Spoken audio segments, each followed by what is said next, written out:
Now the Assalamu alaikum students. Now today we have a second lecture at the same unit number 3, early rising, on page number 9. Now we read the second paragraph.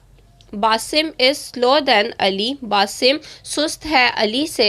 He does not leave his bed quickly, वो अपना बिस्तर जल्दी नहीं छोड़ता. That is why, यही वजह है. He gets late for the school, इसीलिए वो स्कूल देर से इसलिए उसे स्कूल से देर हो जाती है. अर्ली राइजिंग गिव्स, सुबह जल्दी उठना वक्त देता है. Ali more time to complete his task, Ali अपने सुबह जल्दी उठना अली को कुछ वक्त देता है कि वो अपने काम मुकम्मल कर ले. ही इज़ एक्टिव, वो चुस्त है. फ्रेश, तरोताज़ा है. हैप्पी, खुश है. एंड हेल्दियर, और सेहतमंद है.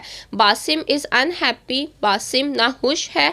लेज़ी, सुस्त है. एंड वीक, कमज़ोर है. He should wake up early in the morning, उसे सुबह जल्दी उठना चाहिए. If he wish to become a successful man, अगर वो कामयाब आदमी बनना चाहता है,